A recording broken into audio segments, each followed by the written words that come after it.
Hi. Welcome to the Programmatically Correct show. Thank you, everyone, for tuning in. It is kind of like a gray-ish day here in Raleigh, North Carolina. And I have some pretty cool stuff in the works for you today. We're going to allow everybody to hop on, maybe give everyone like a minute or so until we'll get into today's conversation, which includes the programmatic the programmatic ecosystem. Sorry. I needed a second to remember. There it is. Perfect. Okay.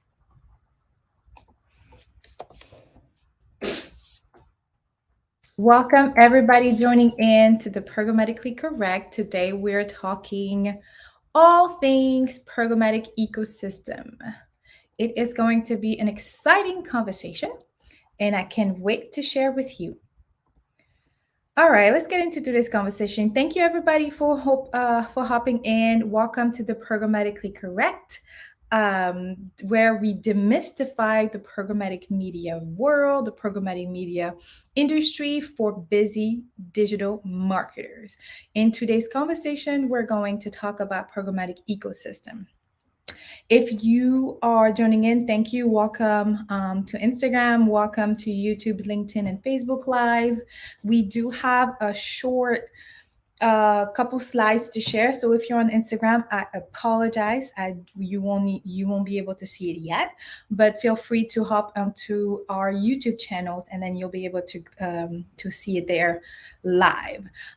So part of this week's conversation was all about the life of the ad impression, and that's what we reviewed last week.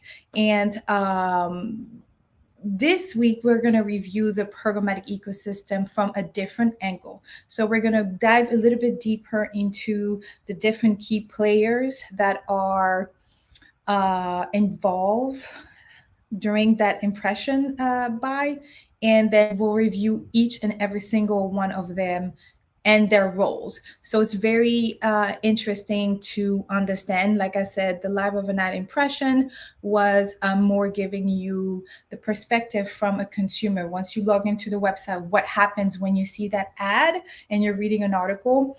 Everything else is happening in the back end, and this is what we covered. Today, we're just going to cover every single players in that process. So let's get into it. Let me share. If you don't know me yet, I am Ellen Parker.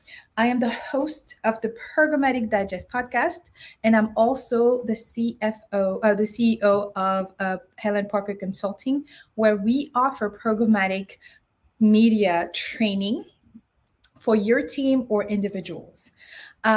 This particular show, the Programmatically Correct, is inspired by the insertion, which is our signature done with you programmatic training solution. It's perfect for multi six figures brands and agency partners who want to scale their revenue, offering programmatic media as a service while maintaining their high touch, while maintaining their high quality business model. So if you're interested into the program, please reach out to us or head over to helenparker.com, phonetically spelled helenparker.com. So let's get into today's conversation, which is the programmatic ecosystem. Before we get into the programmatic ecosystem, I'm going to start sharing here. I think it's super important that you refer to the previous video that we did, or the previous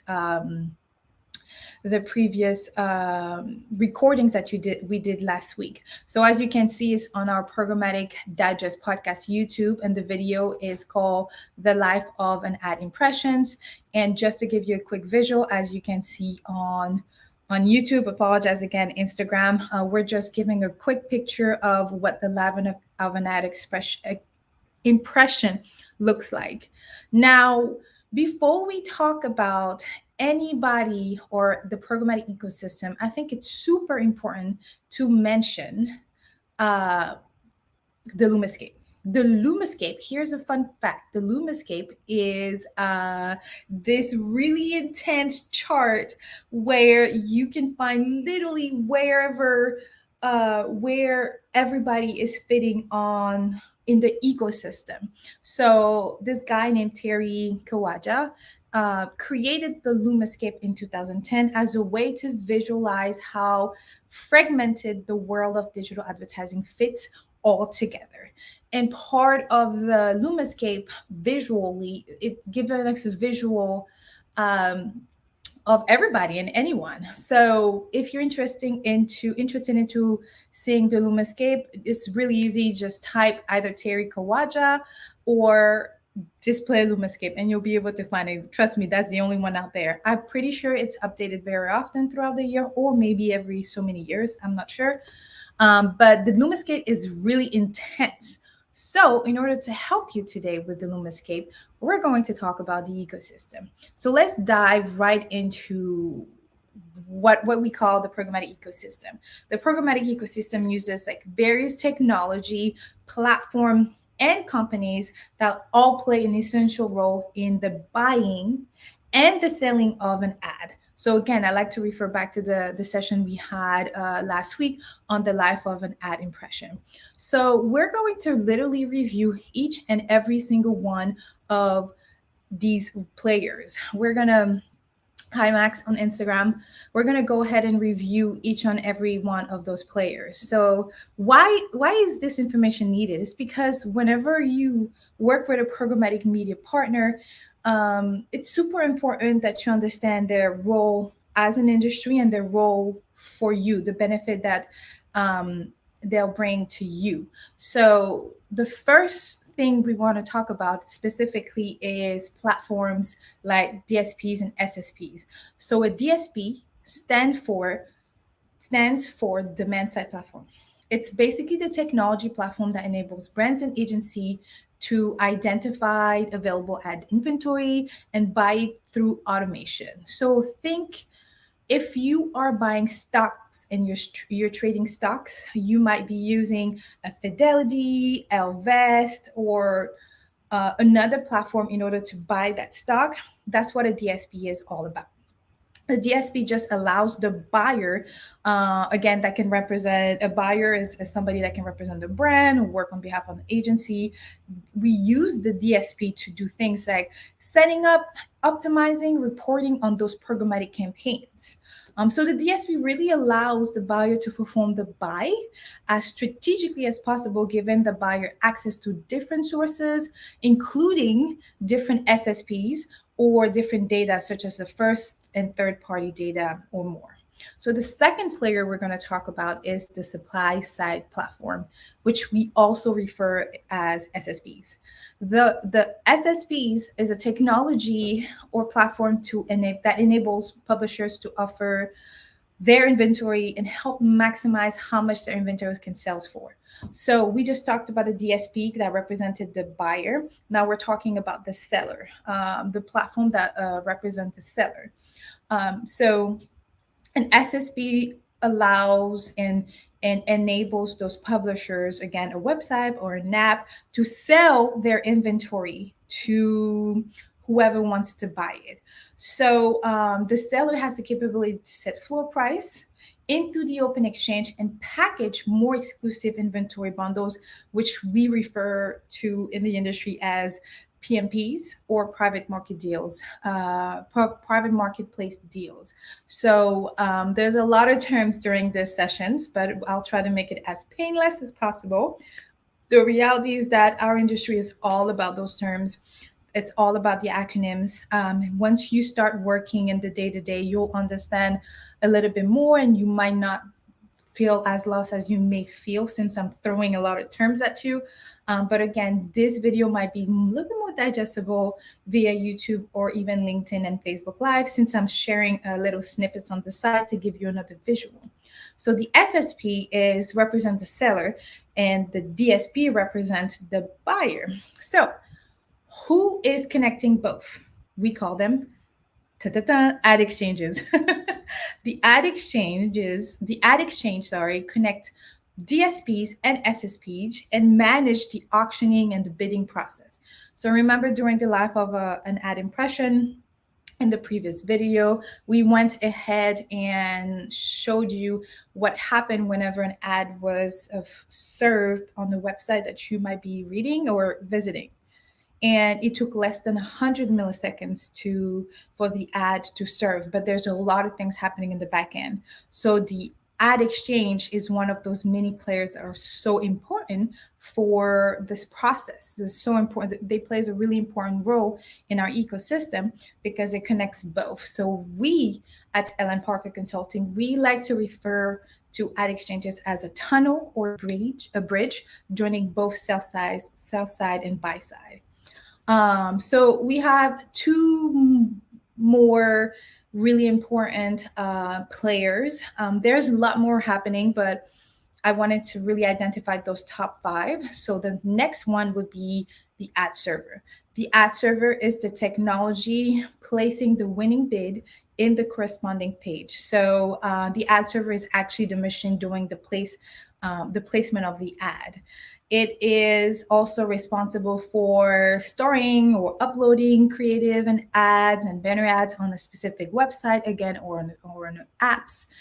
And it also has the capability to track a visitor to the website and their behavior. So an ad server is that engine in the back end, on the back end.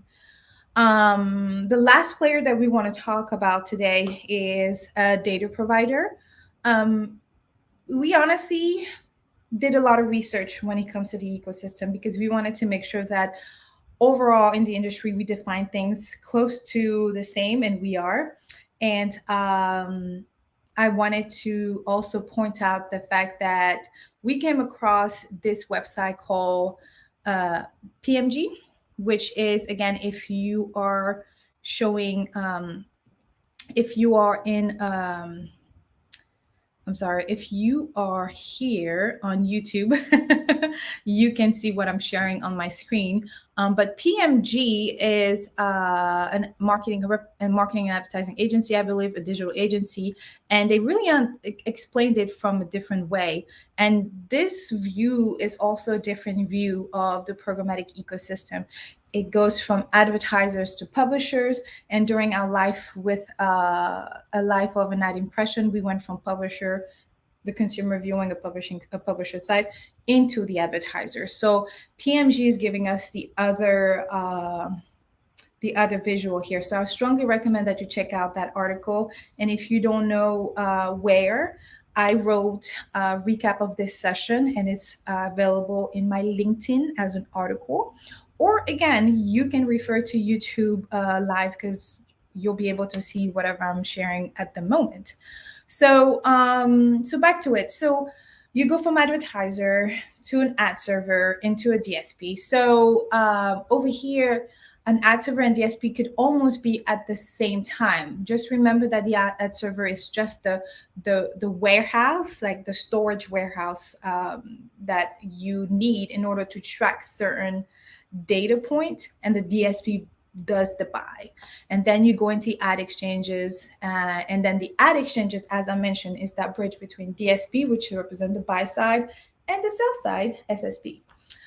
So PMG did really well. I mean, I could recreate my own, but the beauty of what we're doing is to make sure that you know that there's a lot of content out there for you to be equipped with the right information. What we're doing, the point and the mission of what I'm doing right now and continuing doing every Mondays and Thursdays, is the fact that I'm just bringing everything back and helping you digest what the information out there needs to be, how the information needs to be received. So PMG did a great job in terms of explaining this whole ecosystem process. So now that you're visually looking at the PMG image, here's how they defined the whole process. So an advertiser using programmatic technology uploads an ad to an ad server and uses a DSP to help decide where, when, and whom to serve an ad to, as well as how much to bid for each impressions opportunity. So the bid is submitted through an auction held by an ad exchange And if a bid is won, the ad funnels through the SSP into a publisher's ad server and is placed on the intended web page. So that's basically giving you the image of um, honing, like bringing everything back together. Okay, so the programmatic ecosystem, the life of an ad impression. I'm going to repeat it. So an advertiser, which could be you, the buyer, it could be an agency representing a brand. So an advertiser use a programmatic technology that we call a DSP. In the DSP, we're able to upload an ad and serve them through an ad server, and that our server decide, I mean, the DSP help decide where, when, and whom to serve the ad to and at which price. That's why we're infamous for saying things like we programmatic media helps you serve an ad at the right time, at the right price, with the right message, uh, et cetera, et cetera. So we love to throw these things in the mix out there. It's because of this process. So back to the ecosystem. Once the bid is it's submitted, sorry, through an auction held by an ad exchanger. Remember that tunnel.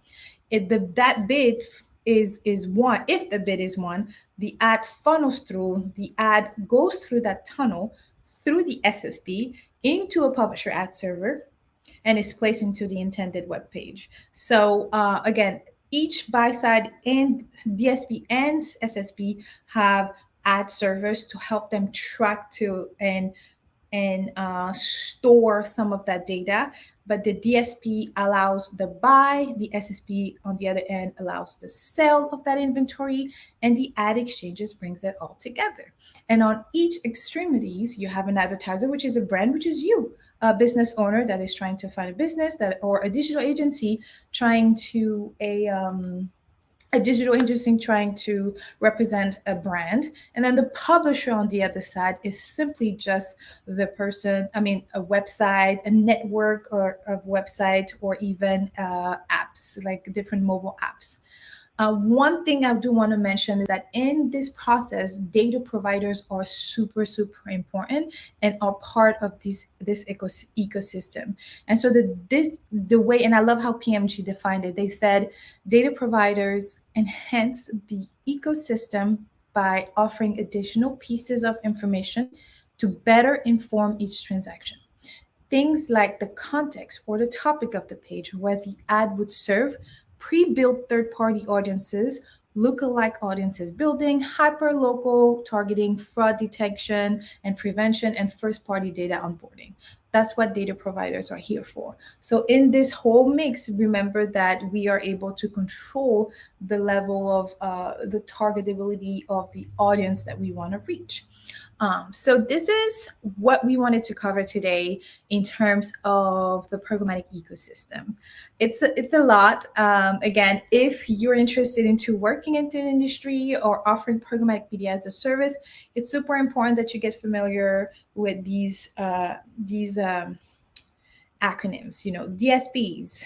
Ad server. Ad server is not an acronym, but ad server, SSP, publisher, advertisers, data provider, DMPs, all of those are super important to understand because you will have the capability to work with some, or you will just have the ability to work with one, which most likely if you're on the buy side will be a DSP, or if you're on the sell side it might be the SSP or multiple SSPs. So thank you so much for hopping in.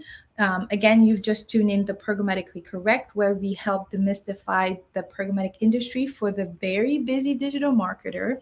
I'm Ellen Parker, your host of the Programmatic Digest podcast, which is live every Tuesday now instead of Wednesday. I'm also the Chief Programmatic Sensei of Ellen Parker Consulting, where we offer sorry, I forgot to stop sharing, there you go, where we offer customizable training for your team and your or your individual people employees in programmatic media.